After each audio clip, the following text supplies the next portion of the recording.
Hello friends, welcome back to my YouTube channel. Friends, आज के video में आप देखने वाले हैं हिंदी साहित्य का इतिहास, जो कि आचार्य रामचंद्र शुक्ल जी के द्वारा लिखा गया है। ये सीरीज एक नए क्लेवर में आपके लिए लाई गई है और इसका ये सेकंड वीडियो है, जिसमें आप आदिकाल के प्रकरण 1 और प्रकरण 2 को आज देखने वाले हैं। इसमें इम्पॉर्टेंट कथन को आप देखेंगे, जो भी इम्पोर्टेंट फैक्ट हैं वो सभी आपको इसमें बताए जाएंगे। तो यह वीडियो आपके लिए बहुत ही ज़्यादा बेनिफिशियल है। तो अगर आप यहाँ तक पहुँचे हैं तो आप पूरा वीडियो ज़रूर देखें। तो स्टार्ट करते हैं। आदिकाल प्रकरण 1 को शुक्ल जी ने सामान्य परिचय नाम दिया है। इसमें उन्होंने आदिकाल को सामान्य परिचय उसका कराया है। प्रकरण 1 में सबसे पहली लाइन है कि प्राकृत की अंतिम अपभ्रंश अवस्था से ही हिंदी साहित्य का आविर्भाव माना जा सकता है। तो प्राकृत की अंतिम अपभ्रंश अवस्था से ही हिंदी साहित्य का आविर्भाव माना जा सकता है। उस समय जैसे गाथा कहने से प्राकृत का बोध होता था, वैसे ही दोहा या दूहा कहने से अपभ्रंश या प्रचलित काव्य भाषा का पद्य समझा जाता था। अपभ्रंश या प्राकृताभास हिंदी के पद्यों का सबसे पुराना पता तांत्रिक और योग मार्गी बौद्धों की सांप्रदायिक रचनाओं के भीतर विक्रम की 7वीं शताब्दी के अंतिम चरण में लगता है। तो विक्रम की 7वीं शताब्दी के विषय में बात हो रही है कि जो अपभ्रंश का पता लगता है वो विक्रम की 7वीं शताब्दी। यह भी आपको याद रखना है कि सबसे पुराना जो पता है वो तांत्रिक और योग मार्गी बौद्धों की सांप्रदायिक रचनाओं के भीतर, जो धार्मिक रचनाएं थी उनके भीतर विक्रम की 7वीं शताब्दी के अंतिम चरण में पता लगता है कि अपभ्रंश में पद्य लिखे जा रहे हैं, साहित्य लिखा जा रहा है। और सबसे पहली लाइन है कि अप्राकृत की अंतिम अपभ्रंश अवस्था से ही हिंदी साहित्य का आविर्भाव माना जा सकता है। तो इसके पहले आपने भूमिका में ही देखा होगा कि शुक्ल जी ने बताया है कि इन्होंने आदिकाल जो लिया है, आदिकाल जो नामकरण किया है, जो आदिकाल का वीर गाथा काल नाम रखा है, उसमें इन्होंने 12 रचनाओं का जिक्र किया है, जिसमें से आप देखेंगे कि 4 रचनाएं इसमें से अपभ्रंश की हैं और 8 किसकी हैं? 8 रचनाएं देश भाषा की हैं। तो ये जो 4 रचनाएं इन्होंने अपभ्रंश का लिया है, इसमें इन्होंने साफ शब्दों में बताया है कि इसका परिचय सिर्फ भाषा का परिचय कराने के लिए ये रचनाएं ली गई हैं। इसके अंतर्गत साहित्य कोट की रचनाएं नहीं आती थी, सिर्फ यही 4 जो हैं वो साहित्य कोट के अंतर्गत हैं। तो इन्हीं 4 रचनाओं को लिया गया है।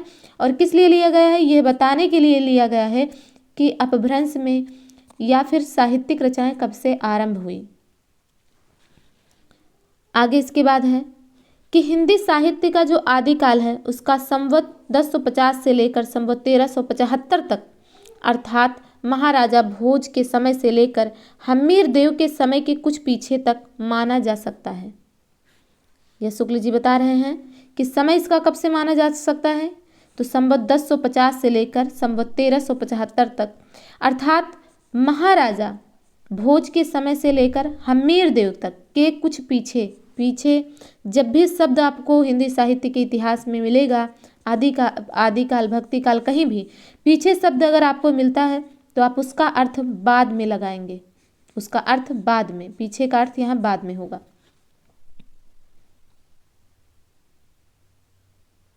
आगे शुक्ल जी कहते हैं कि यद्यपि जनश्रुति इस काल का आरंभ और भी पीछे ले जाती है।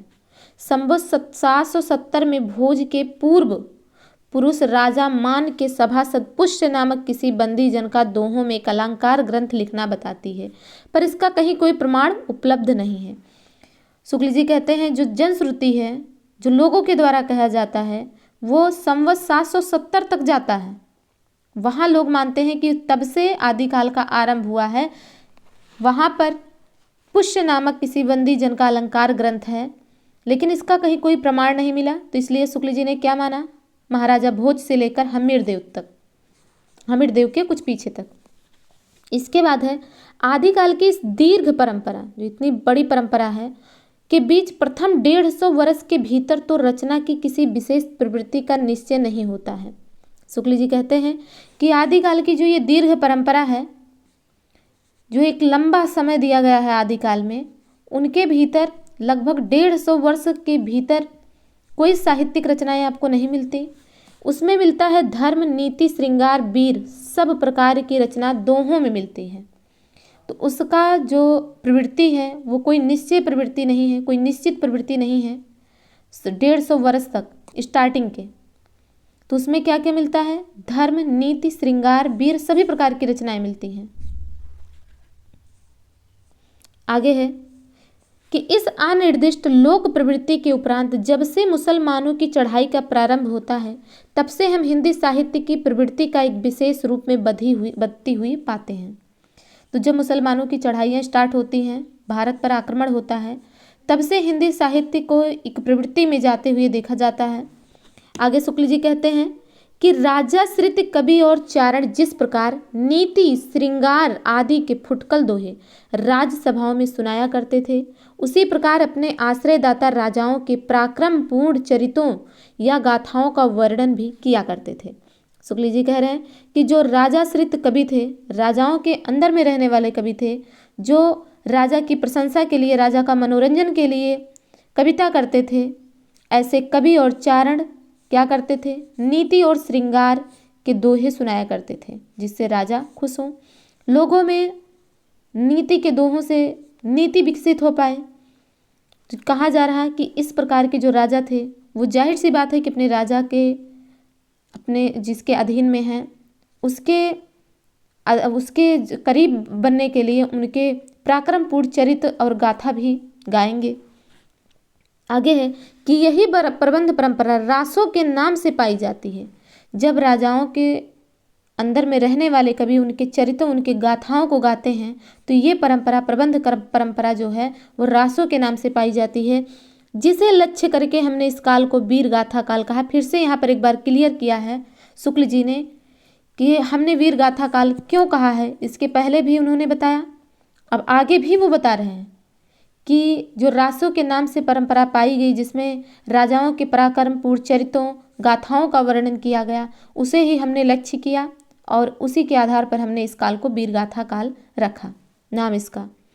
आगे है दूसरी बात कहते हैं आदिकाल के विषय में शुक्ल जी कि साहित्यिक सामग्री जो भी इस काल की प्राप्त है उसमें या तो कुछ असंदिग्ध हैं और कुछ संदिग्ध हैं।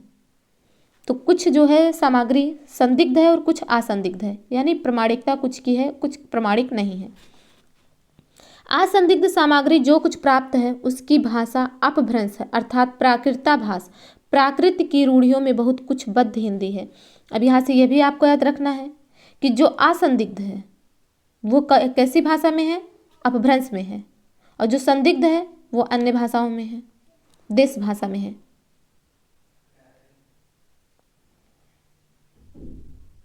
आगे है अपभ्रंश के जो नमूने हमें पद्यों में मिलते हैं, शुक्ल जी कहते हैं कि अपभ्रंश के जो नमूने हमें पद्यों में मिलते हैं वह उस काव्य भाषा के हैं जो अपने पुरानेपन के कारण बोलने की भाषा से कुछ अलग, बहुत दिनों तक, आदिकाल के अंत क्या उसके कुछ पीछे तक पोथियों में चलती रही। विक्रम की 14वीं शताब्दी के मध्य में एक और तो पुरानी परंपरा के कोई कभी संभवतः सारंगधर हम्मीर की वीरता का वर्णन ऐसी भाषा में कर रहे थे। तो ये कथन एग्जाम में पूछा भी गया है, तो इसीलिए इसे फिर से आप देखिए कि शुक्ल जी कहते हैं कि अपभ्रंश के जो नमूने हमें पद्यों में मिलते हैं वह उस काव्य भाषा के हैं जो अपने पुरानेपन के कारण बोलने की भाषा से कुछ अलग, बहुत दिनों तक, आदिकाल के अंत क्या उसके कुछ पीछे तक पोथियों में चलती रही। यानी जब बोलचाल की भाषा देश भाषा हो गई तो अपभ्रंश जो साहित्यिक भाषा थी वो तब भी पोथियों में बराबर चलती रही, साहित्यिक रचनाएं उसी भाषा में होती रहीं।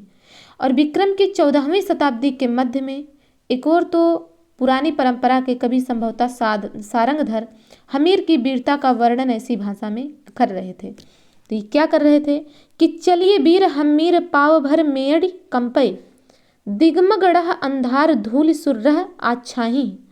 तो ये सारंगधर ने कहा है हमीर के विषय में। और दूसरी ओर की बात हो रही कि खुसरो मियाँ, जो अमीर खुसरो हैं, वो दिल्ली में बैठकर बोलचाल यानी देश भाषा में पहेलियाँ और मुकरियाँ कह रहे थे।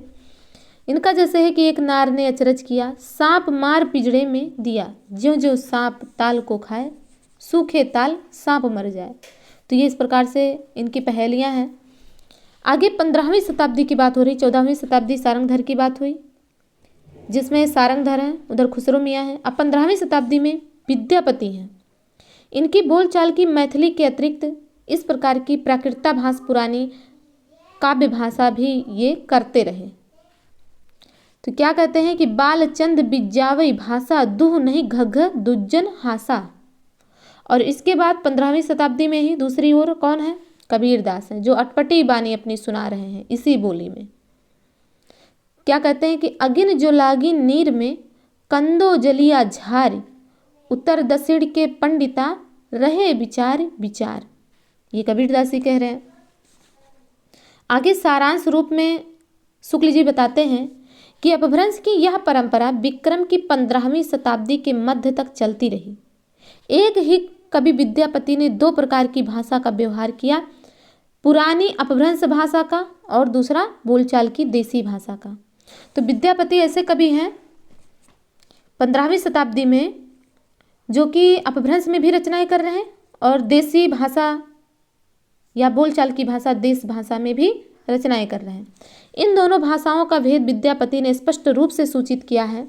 तो अपभ्रंश में क्या कहते हैं कि देसिल बना सबजन मिठा ते तैसन जपऊं और हट्टा। और आगे क्या है? इसका अर्थ है कि अर्थात देसी बोली जो बोलचाल की भाषा वो सबको मीठी लगती है, वैसा ही अपभ्रंश या देसी भाषा मिला हुआ मैं कहता हूँ वो भी सबको प्रिय लगती है। विद्यापति ने अपभ्रंश से भिन्न प्रचलित बोलचाल की भाषा को देसी भाषा कहा है। इन्होंने देसी भाषा किसे कहा? अपभ्रंश से जो भिन्न है, जो बोलचाल की भाषा है। आगे देखते हैं प्रकरण 2। तो उसमें जो भी कुछ आदिकाल के प्रकरण 1 में सामान्य परिचय के अंतर्गत जो भी चीज़ें इंपॉर्टेंट थी उसे बताया गया कि किस प्रकार से जो समय है आदिकाल का वो महाराजा भोज से लेकर हमीरदेव तक का शुक्ल जी ने माना है।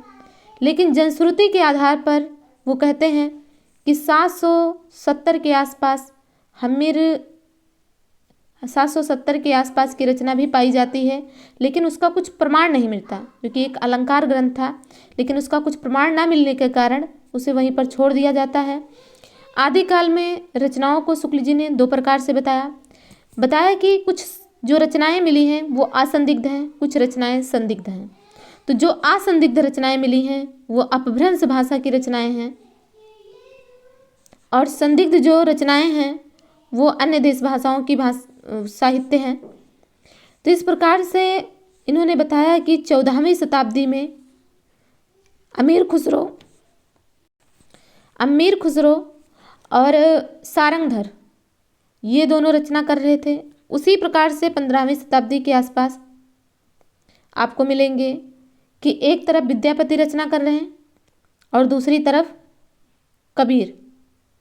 15वीं शताब्दी में जो विद्यापति हैं वो आप देखेंगे कि दोनों भाषाओं को लेकर चल रहे हैं।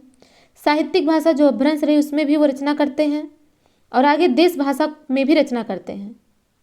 शुक्ल जी ने इसमें आपको यह भी बताने का प्रयास किया है कि उन्होंने वीर गाथा काल क्यों कहा है, क्योंकि उस समय जो कवि थे, जो चारण थे, जो राजाओं के अधीन कविताएं करते थे, वो वीर गाथात्मक चरितों गाथाओं को सुनाते थे, अपने राजाओं का वर्णन करते थे, वीर गीति के रूप में नीति श्रृंगार के दोहे कहते थे।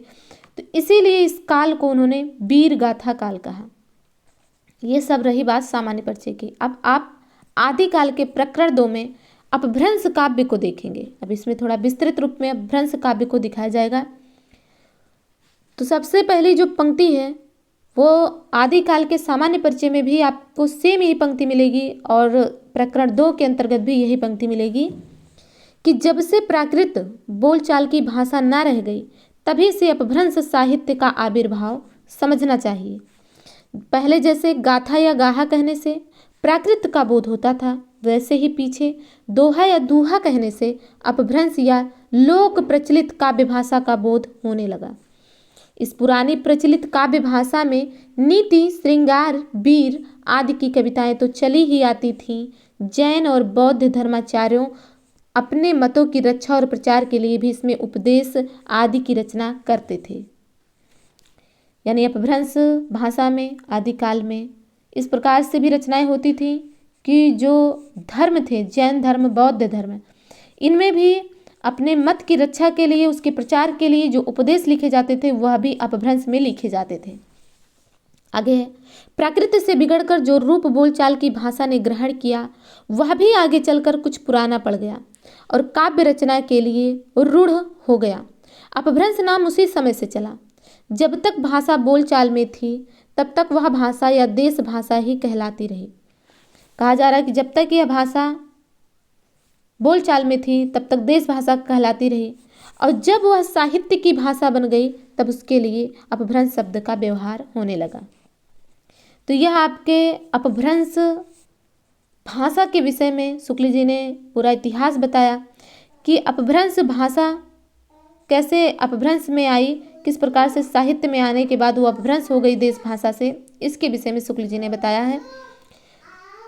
तो आगे देखते हैं कि भरत मुनि विक्रम तीसरी शताब्दी ने अपभ्रंश नाम ना देकर इसे लोक भाषा को देश भाषा ही कहा है। तो इन्होंने क्या किया, भरत मुनि ने, जो कि विक्रम की तीसरी शताब्दी के हैं, इन्होंने अपभ्रंश नाम ना देकर लोक भाषा को ही देश भाषा कहा है। वर रुचि के प्राकृत प्रकाश में भी अपभ्रंश का उल्लेख नहीं है। अपभ्रंश नाम पहले पहल कहाँ मिलता है, वल्लभी के राजा धारसेन द्वितीय के शिलालेख में मिलता है, जिसमें उसने अपने पिता गुसेन को विक्रम संवत 650 के पहले की बात है ये सब, उनको संस्कृत, प्राकृत और अपभ्रंश तीनों का कवि कहा है। संस्कृत, प्राकृत और अपभ्रंश। भामा जो कि विक्रम 7वीं शताब्दी के हैं, इन्होंने भी तीनों भाषाओं का उल्लेख किया है। बाण ने हर्षचरित में संस्कृत कवियों के साथ भाषा कवियों का भी उल्लेख किया है। इस प्रकार अपभ्रंश या प्राकृताभास हिंदी में रचना होने का पता हमें विक्रम की 7वीं शताब्दी से मिलता है। उस काल की रचना के नमूने बौद्ध की ब्रजियान शाखाओं से सिद्धों की कृतियों के बीच मिलते हैं। तो इसमें आपने देखा होगा कि भरत मुनि की बात आई जो कि तीसरी शताब्दी से संबंधित है। इन्होंने अपभ्रंश नाम नहीं दिया बल्कि लोक भाषा को देश भाषा कहा। प्राकृत प्रकाश में भी अपभ्रंश का उल्लेख नहीं है, जो कि वर रुचि की रचना है। अपभ्रंश नाम जो दिखाई पड़ता है वो पहले कहाँ दिखाई पड़ता है, वल्लभी के राजा धारसेन द्वितीय के शिलालेख में, जिसमें उसने अपने पिता गुसेन को 3 भाषाओं का ज्ञाता बताया था, 3 भाषाओं के कवि कहा था, संस्कृत, प्राकृत और अपभ्रंश। और भामा जो कि विक्रम की 7वीं शताब्दी के हैं, इन्होंने भी 3 भाषाओं का उल्लेख किया है। बाण के हर्षचरित में संस्कृत कवियों के साथ साथ भाषा कवियों का भी उल्लेख हुआ है। इस प्रकार अपभ्रंश या प्राकृताभास हिंदी में रचना होने का पता हमें कब से मिलता है, 7वीं शताब्दी से। आगे देखते हैं, संवत 990 में देवसेन नामक एक जैन ग्रंथकार हुए। देवसेन कैसे हैं, जैन ग्रंथकार हैं, और इनकी श्रावकाचार नाम की एक पुस्तक जो कि दोहों में बनाई गई, ये भी प्रश्न बहुत पूछा जाता है। और इसकी भाषा कैसी थी, ये दोहों में तो बनाई गई, छंद इसका दोहा था, पर इसकी भाषा अपभ्रंश से अधिक प्रचलित रूप लिए हुए है। तो अपभ्रंश से ये आगे बढ़ी हुई भाषा है। संवत 1990 की बात है, देवसेन की बात है, जो कि जैन ग्रंथकार हैं देवसेन। इन्होंने श्रावकाचार नामक धर्म ग्रंथ बनाई जो कि दोहों में लिखी गई है। इसकी भाषा अपभ्रंश से कुछ अधिक प्रचलित लिए हुए है। जैसे एग्जाम्पल के तौर पर बताया जा रहा है कि जो जिड़ सासड़ भास्यु सोय मई कहियो सारु, जो पालय से भाव करी सो सरि पावै पारु। आगे है कि देवसेन ने ही एक और ग्रंथ की रचना की थी, उसका नाम है दब्ब सहाव पयास, यानी द्रव्य स्वभाव प्रकाश। दब्ब सहाव पयास यानी द्रव्य स्वभाव प्रकाश। एक और ग्रंथ दोहों में ही बनाया है। इसकी भी जो छंद है वो दोहा है, जिसका पीछे से माल्य धवल ने गाथा या साहित्य की प्राकृत में रूपांतर किया। तो इसे माल्य धवल ने अनुवाद किया इसका प्राकृत भाषा में। आगे है, इसके पीछे भी जैन कवियों की बहुत सी रचनाएं मिलती हैं, जैसे श्रुत पंचमी योगसार, जसहर चरियु, उदय कुमार चरियु। पर ध्यान देने की बात है कि चरित्र काव्य या आख्यान काव्य के लिए अधिकतर चौपाई और दोहे की पद्धति ग्रहण की गई है। तो चरित्र काव्य और आख्यान काव्य के लिए दोहे और चौपाई की पद्धति ग्रहण की गई है। अब पुष्पदंत के बारे में बात हो रही कि पुष्पदंत संवत 1029 के आदि पुराण और उत्तर पुराण इनकी चौपाइयों में है। पुष्पदंत की जो रचना है आदि पुराण और उत्तर पुराण ये सब चौपाई में है, और उसी काल के आसपास जसहर चरियु भी चौपाई में रचा गया है। आगे है कि चौपाई और दोहे की यही परंपरा हम आगे चलकर ब्रजविलास, छत्रप्रकाश, रामचरितमानस, इन सभी में, महाभारत, इन सभी में आगे यही चौपाई दोहे की परंपरा पाते हैं। बौद्ध धर्म विकृत होकर ब्रजयान संप्रदाय के रूप में देश के पूर्वी भागों में बहुत दिनों से चला आ रहा था। तो बौद्ध धर्म विकृत होकर ब्रजयान संप्रदाय के रूप में देश के पूर्वी भागों में बहुत दिनों से चला आ रहा था। इन बौद्ध तांत्रिकों के बीच वामाचार अपनी चरम सीमा को पहुंचा। ये बिहार से लेकर आसाम तक फैले थे और सिद्ध कहलाते थे।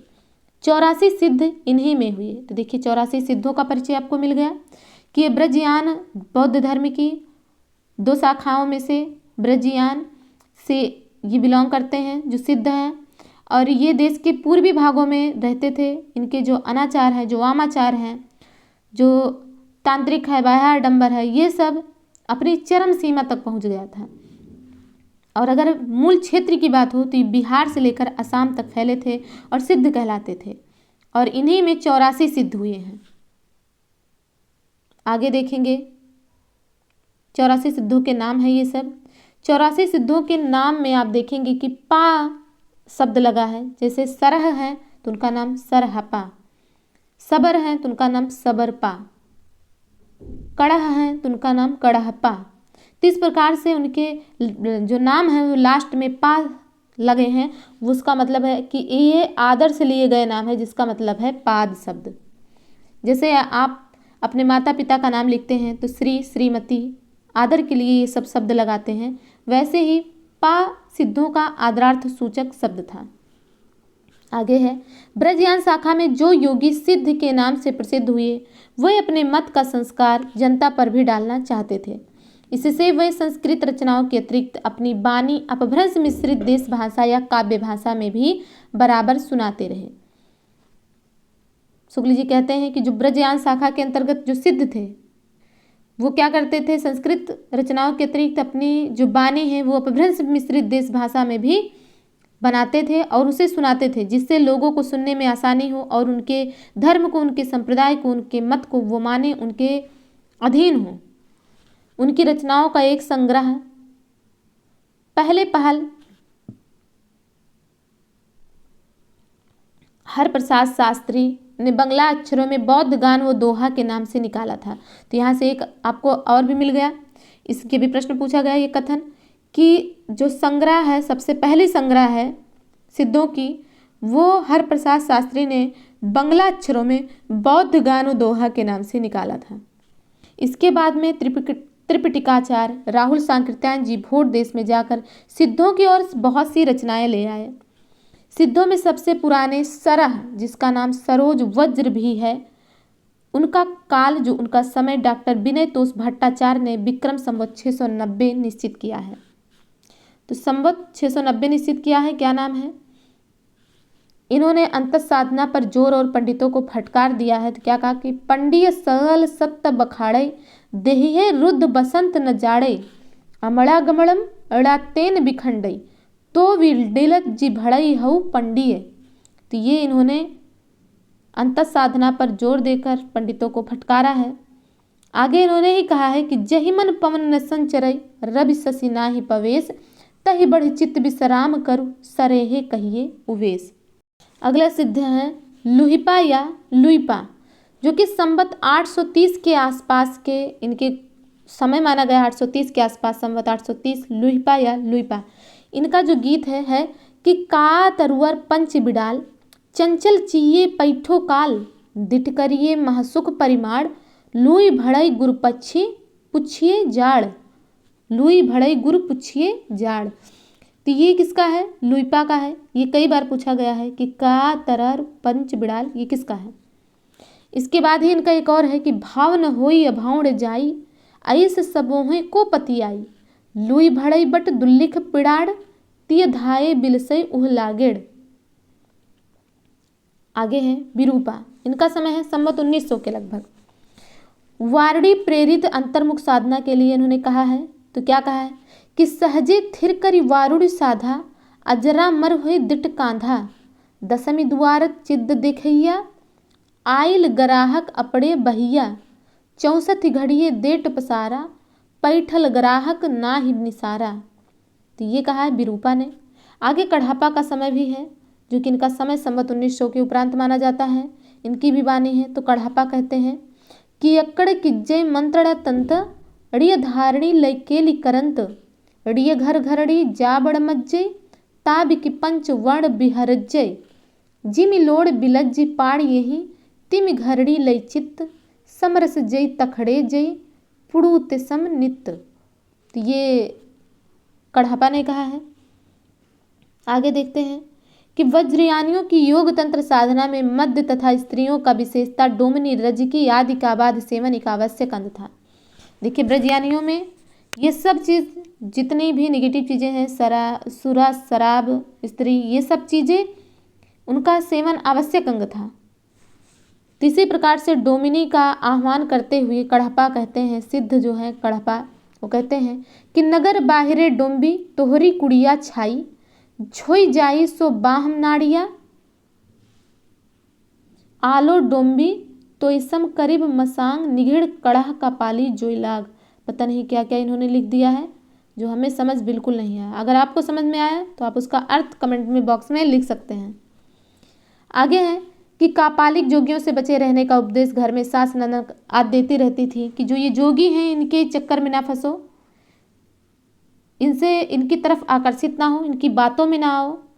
ऐसा जो है एक दूसरे को संदेशा देती रहती थी, सीख देती रहती थी।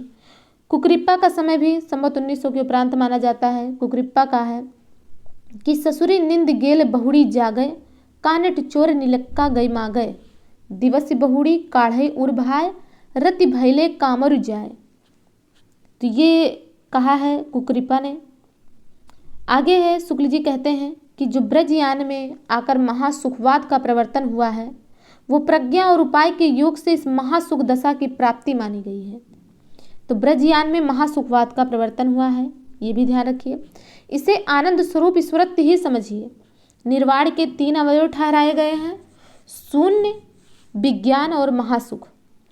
उपनिषद में तो ब्रह्मानंद के सुख के परिणाम का अंदाजा कराने के लिए उसे सहवास सुख से 100 गुना कहा गया। उपनिषद में ये सब बातें कही गई हैं कि ब्रह्मानंद के सुख के परिणाम का अंदाजा कराने के लिए उसे सहवास सुख से 100 गुना कहा गया। पर ब्रजयान में निर्वाण के सुख का स्वरूप ही सहवास के सुख के समान बताया गया है। आगे देखते हैं। का तरवर पंचविडाल, अभी अभी हमने बताया है कि किसका है, आप इसे कमेंट बॉक्स में लिखें। तो इसका अर्थ जो दिया गया है कि पंचविडाल बौद्ध शास्त्रों में निरूपित पंच प्रतिबंध, पंचविडाल पंच प्रतिबंध है। तो क्या क्या है?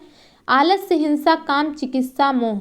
आलस्य, हिंसा, काम, विचिकित्सा, मोह।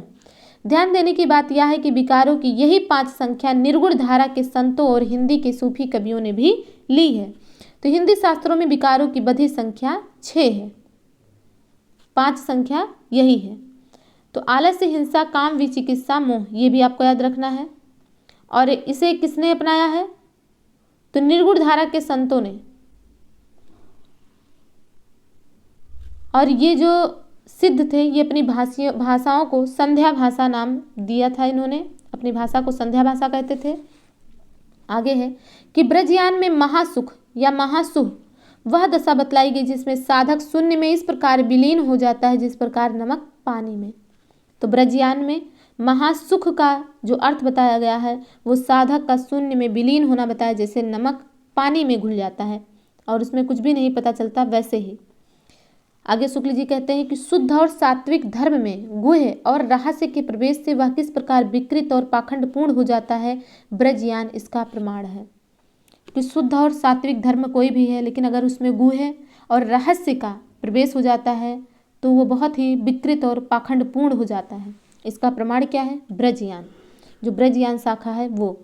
गोरखनाथ के नाथ पंथ का मूल भी बौद्धों की यही ब्रजयान शाखा है।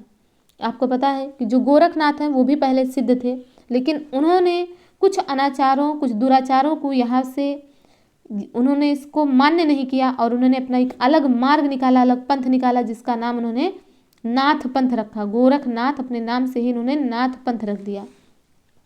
आगे है कि 84 सिद्धों में गोरखनाथ, गोरक्षपा भी गिन लिए गए हैं। गोरख ने पतंजलि के उच्च लक्ष्य ईश्वर प्राप्ति को लेकर हठ योग का प्रवर्तन किया है। गोरख ने क्या किया? पतंजलि के उच्च लक्ष्य ईश्वर प्राप्ति को लेकर हठ योग का प्रवर्तन किया है। ब्रज यानी सिद्धों का लीला क्षेत्र भारत का पूर्वी भाग था, और जो ब्रज यानी सिद्ध है उनका जो लीला क्षेत्र था वो पूर्वी भाग था। उसे हमने आपको पहले भी बताया है कि बिहार से लेकर ये सिद्ध जो है वो आसाम तक फैले थे। यहाँ तक अपने दुराचार, अनाचार, बाह्याडंबर ये सब फैला रहे थे। आगे राहुल सांकृत्यायन जी के विषय में कहते हैं शुक्ल जी कि राहुल सांकृत्यायन जी ने ब्रज यानी सिद्धों की परंपरा के बीच उनका जो स्थान रखा है, किसका स्थान रखा? गोरखनाथ का। उसके अनुसार उनका समय विक्रम की 10वीं शताब्दी माना जाता है। तो गोरखनाथ का जो समय राहुल सांकृत्यायन जी ने ब्रज यानी सिद्धों की परंपरा में रखा है, उस हिसाब से 10वीं शताब्दी के ठहरते हैं। उनका आधार ब्रज यानी सिद्धों की एक पुस्तक रत्नाकर जोपम कथा है, और जो इसका आधार है वो रत्नाकर जोपम कथा नामक एक पुस्तक है, जिसके अनुसार मीननाथ जो है वो मत्स्येंद्रनाथ कामरूप के मछुआरे थे और चरपटीपा के शिष्य होकर सिद्ध हुए। प्रसिद्धों की अपनी सूची में सांकृत्यायन जी ने ही मत्स्येंद्र को जलंधर का शिष्य लिखा है। देखिए यहाँ पर क्या लिखा? मत्स्येंद्र कामरूप के मछुआरे थे और चरपटीपा के शिष्य थे, लेकिन यहाँ पर इन्होंने क्या बताया? स्वयं ही सांकृत्यायन जी ने क्या बताया कि मत्स्येंद्र जलंधर के शिष्य हैं, जो परंपरा से प्रसिद्ध चला आता है। और गोरखनाथ के गुरु मत्स्येंद्रनाथ यानी मच्छंदरनाथ थे, यह तो प्रसिद्ध है ही। इसके बाद देखते हैं महाराष्ट्र के जो संत हैं ज्ञानदेव, उन्होंने अलाउद्दीन के समय संवत 1358 में थे, अपने को गोरखनाथ की शिष्य परंपरा में इन्होंने कहा। उन्होंने परंपरा जो बताई वो इस प्रकार बताई है। तो क्या कहा है? ज्ञानदेव ने ये परंपरा बताई, ये भी आपको याद रखना है कि ज्ञानदेव ने बताई है। तो ज्ञानदेव सबसे लास्ट में रहेंगे। सबसे पहले किससे शुरू होता है? आदिनाथ। आदिनाथ गुरु थे मत्स्येंद्रनाथ के, मत्स्येंद्रनाथ गुरु थे गोरखनाथ के, गोरखनाथ गुरु थे गैनीनाथ के, और गैनीनाथ के बाद आ जाते हैं निवृत्तिनाथ, निवृत्तिनाथ के बाद आ जाते हैं ज्ञानेश्वर। तो इस प्रकार से ये 6 लोगों की परंपरा बताई है ज्ञानेश्वर ने। आगे देखते हैं मीनपा के गुरु, यहाँ पर कहा जा रहा है कि मत्स्येंद्र जलंधर के शिष्य थे। नाथपंथियों की यह धारणा ठीक जान पड़ती है। मीनपा के गुरु चरपटीनाथ हो सकते हैं, पर मत्स्येंद्र के गुरु जलंधर ही थे। यहाँ से इस बात की पुष्टि की गई है। आगे है जिस प्रकार सिद्धों की संख्या 84 प्रसिद्ध है, उसी प्रकार नाथों की संख्या 9। अब भी लोग 9 नाथ और 84 सिद्ध कहते सुने जाते हैं। गोरच सिद्धांत संग्रह में मार्ग प्रवर्तकों के नाम गिनाए गए हैं। तो गोरच सिद्धांत संग्रह में कौन कौन है? नागार्जुन, जड़ भरत, हरिश्चंद्र, सत्यनाथ, भीमनाथ, गोरक्षनाथ, चरपट, जलंधर, मलयार्जुन। तो यहाँ से आप इसे याद कर सकते हैं कि नाज है सभा गो। तो जो गाय है वो कहाँ कहाँ चरती है? जल में और मलयार्जुन मल में। तो इस प्रकार से आप इसे याद कर सकते हैं। जो गोरच सिद्धांत संग्रह में वर्णित है उनके नाम, नवनाथों के नाम कि नागार्जुन, जड़ भरत, हरिश्चंद्र, सत्यनाथ, भीमनाथ, गोरक्षनाथ, चरपट, जलंधर, मलयार्जुन। और इसमें से 3 जो हैं नागार्जुन, चरपट और जलंधर, ये 3 सिद्धों की परंपरा में भी हैं, जिसमें से नागार्जुन प्रसिद्ध रसायनी हैं। आगे देखते हैं कि लुहिपा के संबंध में बताया जा रहा है कि लुहिपा ने क्या कहा है कि भाव न होई अभाव न होई ऐस सबोहे को पति आई। नाद और बिंदु संज्ञाएं ब्रजयान सिद्धों में बराबर चलती रही, और गोरच सिद्धांत में भी उनकी व्याख्या इस प्रकार की गई है। तो गोरच सिद्धांत में नाद बिंदुओं के विषय में क्या कहा गया? ये दोनों में सिमिलर थी। तो क्या कहा है कि नाथांशो नादो नादांसा प्राणा सक्त्यंशो बिंदु बिंदो रसा शरीरम। ये गोरक्षा सिद्धांत संग्रह है और इसे किसने संपादित किया? तो गोपीनाथ कविराज ने। नाद और बिंदु के योग से जगत की उत्पत्ति सिद्ध और हठयोगी दोनों मानते थे। तो यहाँ से ये आपको एक कथन और मिल गया कि नाद और बिंदु के योग से जगत की उत्पत्ति सिद्ध और हठयोगी दोनों मानते थे। आगे देखते हैं। जो भी चीज़ें इंपॉर्टेंट है, ज़्यादा इंपॉर्टेंट है, वही इसमें आप देखेंगे। नाथ पंथ के जो जोगी हैं वो कान की लौ में बड़े बड़े छेद करके स्फटिक के भारी भारी कुंडल पहनते हैं, इससे वे कनफटे कहलाते हैं। तो कनफटे कौन कहलाता? नाथ पंथ के लोग, जो नाथ पंथ के आचार्य हैं, जो नाथ पंथ के लोग हैं, वो क्या कहलाते हैं? जोगी हैं। वो अपने कान में बड़े बड़े स्फटिक के भारी भारी कुंडल पहनते हैं, उन्हें कनफटा कहा जाता है। नाथ पंथ के इन जोगियों ने परंपरागत साहित्य की भाषा या काव्य भाषा से जिसका ढांचा नागर अपभ्रंश या ब्रज का था, उसे एक अलग सदुक्कड़ी भाषा का सहारा लिया जिसका ढांचा कुछ खड़ी बोली लिए राजस्थानी थी। तो सदुक्कड़ी क्या थी? खड़ी बोली लिए राजस्थानी थी। इन्होंने जो प्रचलित काव्य भाषा था, जो अपभ्रंश थी या ब्रज था, उसे छोड़ दिया और एक अलग सदुक्कड़ी भाषा को अपनाया। आगे चलकर आप देखेंगे कबीरदास यही सदुक्कड़ी भाषा लेकर चलते हैं। और इस प्रकार की जो पुस्तक है, देश भाषा की इन पुस्तकों में पूजा, तीर्थाटन आदि के साथ साथ हज, नमाज आदि का उल्लेख पाया जाता है। इस प्रकार की पुस्तक का नाम क्या है? काफिर बोध। काफिर बोध में क्या पाया जाता है? पूजा, तीर्थाटन, नमाज, ये सब चीज़ें। आगे देखते हैं कि आगे है गोरखनाथ की लिखी हुई देश भाषा में जो पुस्तकें हैं वो गद्य और पद्य दोनों में पाई जाती हैं। उनका समय जो है संवत 1400 के आसपास माना जाता है। इनमें से पुस्तकें हैं गोरख गणेश गोष्ठी, महादेव गोरख संवाद, गोरखनाथ जी की 17 कला, गोरख बोध, दत्ता गोरख संवाद, योगेश्वरी साखी, नरवई बोध, विराट पुराण, गोरख सार, गोरख की बानी। ये सब ग्रंथ गोरख के नहीं बल्कि उनके अनुयायी शिष्यों के रचे हैं। गोरखनाथ के संस्कृत के जो ग्रंथ हैं वो देखते हैं कि कौन कौन से हैं। सिद्ध सिद्धांत पद्धति है, विवेक मार्तंड है, शक्ति संगम तंत्र है, निरंजन पुराण है, वैराट पुराण।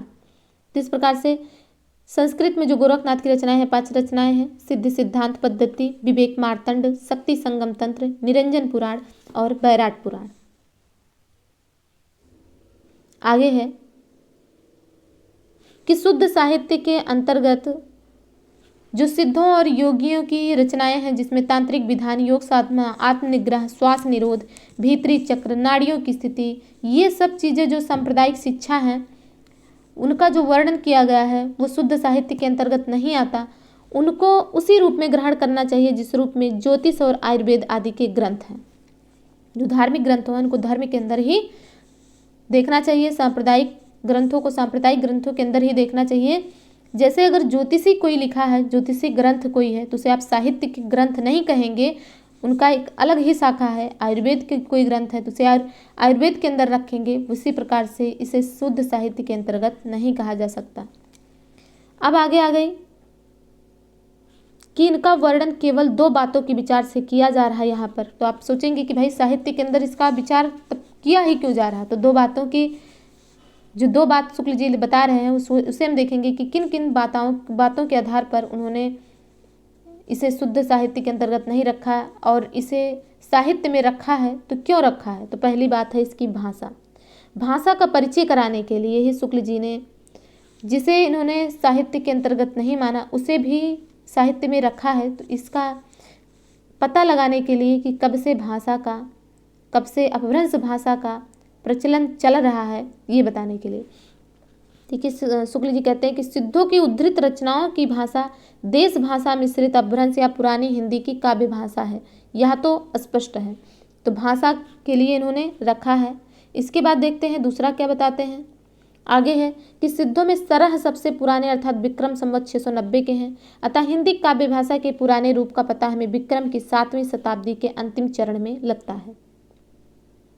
तो हिंदी जो काव्य भाषा है उसका पता 7वें चरण में लगता है। अब दूसरी बात क्या है कि सांप्रदायिक प्रवृत्ति और उसके संस्कार की परंपरा का पता लगाने के लिए इन जो पुस्तकें हैं जिनको शुद्ध साहित्य की कोटि में शुक्ल जी नहीं रखते हैं, उनको फिर भी उन्होंने साहित्य में क्यों रखा, अपने इतिहास में क्यों शामिल किया है? तो बताते हैं पहली बात भाषा का पता लगाने के लिए और दूसरी बात सांप्रदायिक प्रवृत्ति और उसके संस्कार की परंपरा को देखने के लिए। आगे शुक्ल जी कहते हैं कि भक्ति काल में निर्गुण संत संप्रदाय किस प्रकार वेदांत के ज्ञानवाद, सूफियों के प्रेमवाद तथा वैष्णवों के अहिंसावाद और प्रपत्तिवाद को मिलाकर सिद्धों और योगियों द्वारा बनाए हुए इस रास्ते पर चल पड़ा। जिसमें आप देखेंगे यह आगे दिखाया जाएगा। कबीर आदि संतों को नाथपंथियों से जिस प्रकार साखी और बानी शब्द मिले, उसी प्रकार साखी और बानी के लिए बहुत कुछ सामग्री और सदुकड़ी भाषा भी। देखिए, इसके पहले भी हमने बताया कि कबीरदास जी यहीं से सदुकड़ी भाषा लेकर चले हैं, जो खड़ी बोली राजस्थानी मिश्रित है।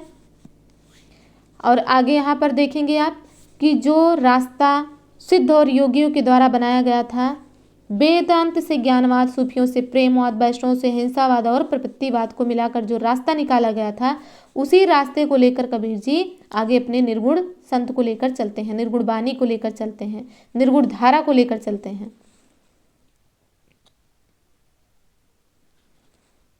आगे है कि सिद्ध और योगियों का जो विवरण दिया गया वो इन्हीं दो बातों को दिखाने के लिए दिया गया। शुक्ल जी ऐसे कहते हैं कि उनकी रचनाओं का जीवन की स्वाभाविक सारणियों, अनुभूतियों और दशाओं से कोई संबंध नहीं है। वे सांप्रदायिक शिक्षा मात्र हैं, अतः शुद्ध साहित्य की कोटि में नहीं आ सकती। उन रचनाओं की परंपरा को हम काव्य या साहित्य की कोई धारा भी नहीं कह सकते, यानी इसे साहित्य से बिल्कुल हट कर माना है शुक्ल जी ने। आगे देखते हैं कि हेमचंद्र के विषय में शुक्ल जी क्या कहते हैं कि ये गुजरात के सोलंकी राजा सिद्ध राजा जय सिंह और उनके भतीजे कुमारपाल के यहाँ इनका बड़ा मान था। किसका मान था? तो हेमचंद्र का मान था राजा जय सिंह के यहाँ और उनके भतीजे कुमारपाल के यहाँ। ये अपने समय के सबसे प्रसिद्ध जैन आचार्य थे। तो हेमचंद्र जैन आचार्य थे, ये भी आपको याद रखना है। इन्होंने एक बड़ा भारी व्याकरण ग्रंथ बनाया था, तो इनके व्याकरण ग्रंथ का नाम भी पता होना चाहिए, सिद्ध हेमचंद्र शब्दानुशासन। ये एक व्याकरण ग्रंथ था, सिद्धराज के समय में बनाया था, जिसमें संस्कृत, प्राकृत और अपभ्रंश तीनों का समावेश किया गया। संस्कृत, प्राकृत और अपभ्रंश। अपभ्रंश के उदाहरणों में इन्होंने पूरे दोहे या पद्य उद्धृत किए हैं, जिनमें से अधिकांश इनके समय से पहले के हैं। कुछ दोहे देखिए तो क्या है कि भल्ला हुआ जू मारिया बहिड़ी महारा कंतु, लज्जे जमतु वयम सिंहु, जय भग्गा घर एंतु। इसका अर्थ है कि भला हुआ जो मारा गया है बहन हमारा कंत, यानी हमारा पति, यदि वह भागा हुआ घर आता तो मैं अपने समवयस्काओं यानी अपने सखियों में लज्जित होती। इसके बाद है हेमचंद्र। हेमचंद्र का व्याकरण ग्रंथ आपने देखा, जो बड़ा भारी ग्रंथ है कि सिद्ध हेमचंद्र शब्दानुशासन। ये व्याकरण ग्रंथ है जो कि हेमचंद्र के द्वारा लिखा गया है। हेमचंद्र एक जैन आचार्य हैं और इन्होंने अपने व्याकरण के उदाहरणों के लिए, व्याकरण ग्रंथ तो आपने देख लिया, अब इन्होंने अपने व्याकरण के उदाहरणों के लिए एक भट्ठी के समान द्वयाश्रय काव्य की भी रचना की, जिसके अंतर्गत कुमारपाल चरित नामक एक प्रकृत काव्य भी है। तो इन्होंने क्या रचना की? द्वयाश्रय काव्य। ये अपने व्याकरण के उदाहरणों को समझाने के लिए लिखा है और इसके अंतर्गत कुमारपाल चरित नामक एक प्राकृत काव्य भी है। इस काव्य में भी अपभ्रंश के पद्य रखे गए हैं। अब जैन कवि के बाद, जैन धर्म के कवि हेमचंद्र के बाद आते हैं सोम प्रभु सूरी। ये भी एक जैन धर्म के पंडित थे। इन्होंने संवत 1241 में कुमारपाल प्रतिबोध नामक एक गद्य पद्य में संस्कृत प्राकृतिक काव्य लिखा, जिसमें समय समय पर हेमचंद्र द्वारा कुमारपाल को अनेक प्रकार के उपदेश दिए जाने की कथाएं लिखी हैं। यह ग्रंथ अधिकांश प्राकृत में ही है, बीच बीच में संस्कृत श्लोक और अपभ्रंश के दोहे आए हैं। तो सोमप्रभु सूरी ने क्या लिखा? कुमारपाल प्रतिबोध, जो कि हेमचंद्र, जो कि जय सिंह के भतीजे कुमारपाल के आश्रय में थे, तो इन्होंने इनको भी उपदेश दिया है। तो उस उपदेश को सोमप्रभु सूरी ने कुमारपाल प्रतिरोध में संस्कृत प्राकृतिक गद्य पद्य में काव्य के अंदर लिखा है। आगे देखते हैं कि आगे हैं जैनाचार्य मेरुतुंग। तो सबसे पहले हेमचंद्र को हमने पढ़ा, अब इसके बाद जैन कवियों में सबसे पहले हमने पढ़ा हेमचंद्र को, इसके बाद सोमप्रभु सूरी को पढ़ा। अब इसके बाद हम देखेंगे मेरुतुंग को, जैनाचार्य मेरुतुंग। इन्होंने संवत 1361 में प्रबंध चिंतामणि, और सोमप्रभु सूरी ने लिखा क्या था? कुमारपाल प्रतिबोध। मेरुतुंग ने लिखा प्रबंध चिंतामणि। इनके ग्रंथ को भी आपको याद रखना है। ये तीनों जैनाचार्य इंपॉर्टेंट हैं, इससे रिलेटेड आपके सभी प्रकार के एग्जाम में प्रश्न पूछे जा रहे हैं, जिसमें आपका हिंदी साहित्य है तो उसमें ये प्रश्न यहाँ से प्रश्न पूछ ही लिए जाते हैं। तो इसीलिए ध्यान से देखते हुए चलिए कि मेरुतुंग का समय संवत 1361 है। इन्होंने प्रबंध चिंतामणि नामक एक संस्कृत ग्रंथ भोज प्रबंध के ढंग का बनाया, जिसमें बहुत से पुराने राजाओं के आख्यान संग्रहित किए हैं। इन्हीं आख्यानों के अंतर्गत बीच बीच में अपभ्रंश के पद्य भी उद्धृत हैं, जो बहुत पहले से चले आते थे। कुछ दोहे तो राजा भोज के चाचा मुंज के कहे हुए हैं। आगे देखते हैं कि फुटकल रचनाओं के अतिरिक्त वीर गाथाओं की परंपरा के प्रमाण में भी अपभ्रंश मिली भाषा में मिलते हैं। यानी जो फुटकल रचनाओं के अतिरिक्त वीर गाथा की परंपरा है उसमें अपभ्रंश ही मिलता है। शुक्ल जी देख रहे हैं आप कि बार बार ये बताने का प्रयास कर रहे हैं कि हम वीर गाथा काल, इस काल को हमने क्यों नाम दिया। आगे आते हैं सारंगधर। इनका आयुर्वेद का ग्रंथ तो प्रसिद्ध है ही, ये अच्छे कवि और सूत्रकार भी थे। इन्होंने सारंगधर पद्धति के नाम से एक सुभाषित संग्रह भी बनाया और अपना परिचय दिया। सारंगधर पद्धति में बहुत से साबर मंत्र और भाषा चित्र काव्य दिए हैं, जिनमें बीच बीच में देश भाषा के वाक्य आए हैं। उदाहरण के लिए श्री मल्लदेव राजा का प्रशंसा में लिखा हुआ यह श्लोक देखिए। तो सारंगधर ने क्या लिखा कि नूनम बादलम छाई खे पसरी निःसृण शब्दः खरा शत्रुम पाड़ी लुटालिट तोड़ हनिसो एवं भड़ित्युत भटा। तो इस प्रकार से इन्होंने श्री मल्लदेव राजा के प्रशंसा में लिखा है। तो हमने जैन आचार्यों के बारे में पढ़ा। सबसे पहले आपने हेमचंद्र को पढ़ा, इसके बाद सोमप्रभ सूरी को पढ़ा, इसके बाद आपने मेरुतुंग को पढ़ा, सारंगधर को पढ़ा। आगे देखते हैं अपभ्रंश के विषय में शुक्ल जी कहते हैं कि अपभ्रंश की जो रचनाओं की परंपरा है यहीं पर समाप्त होती है। यद्यपि 50-60 वर्ष पीछे विद्यापति संवत 1460 में वर्तमान में बीच बीच में देश भाषा के भी कुछ पद्य रखकर अपभ्रंश में 2 छोटी छोटी पुस्तकें लिखी, पर उस समय तक अपभ्रंश का स्थान देश भाषा ले चुकी थी जब विद्यापति ने अपभ्रंश में रचना की। प्रसिद्ध भाषा तत्व सर जॉर्ज ग्रियर्सन जब विद्यापति के पदों का संग्रह कर रहे थे, उस समय उन्हें पता लगा था कि कीर्तिलता और कीर्ति पताका नाम की प्रसिद्ध संबंधी 2 पुस्तकें भी उनकी लिखी हैं, पर उस समय इनमें से किसी का पता न चला। थोड़े दिन हुए महामहोपाध्याय पंडित हरप्रसाद शास्त्री नेपाल गए थे। महाराज के पुस्तकालय में कीर्तिलता की एक प्रति मिली, जिसकी नकल उन्होंने ली। इसके पहले भी महामहोपाध्याय पंडित हरप्रसाद शास्त्री ने ही बौद्ध गान व दोहा सिद्धों की पुस्तकें निकाली थी, जिसमें इन्होंने सिद्धों का संकलन किया था, काव्यों का संकलन किया था। तो इस प्रकार से आपके जो अपभ्रंश की रचना है यहीं पर समाप्त होती है। आगे शुक्ल जी कहते हैं कि दूसरी विशेषता ये है कि विद्यापति के अपभ्रंश की यह है कि प्राय देश भाषा कुछ अधिक लिए हुए हैं और उसमें तत्सम संस्कृत शब्दों का वैसा बहिष्कार नहीं है। तात्पर्य यह है कि वह प्राकृत की रूढ़ियों से उतनी अधिक बधी नहीं है, उसमें जैसे इस प्रकार की टकसाली अपभ्रंश है। अपभ्रंश की कविताओं के जो नए पुराने नमूने अब तक दिए जा चुके हैं, उनसे इस बात का ठीक अनुमान हो सकता है कि काव्य भाषा प्राकृत की रूढ़ियों से कितनी बधी हुई चलती रही। तो आपने देखा शुक्ल जी कह रहे हैं कि जो भी अपभ्रंश की कविताओं, काव्यों, जैनाचार्यों के ग्रंथों का नमूना अब तक दिया गया, उससे अनुमान होता है कि जो काव्य भाषा है वो प्राकृत की रूढ़ियों से कितनी बधी हुई चलती रही है। इस प्रकार से आपका प्रकरण 1 सामान्य परिचय और प्रकरण 2 अपभ्रंश काव्य यहीं पर कंप्लीट होता है। आदिकाल के 2 प्रकरण आप यहाँ तक देख चुके हैं। आगे के वीडियो में इम्पॉर्टेंट कथन के साथ आप प्रकरण 3 और प्रकरण 4 आदिकाल का कंप्लीट करेंगे। तो वीडियो आपको कैसा लग रहा है ये हमें कमेंट के माध्यम से जरूर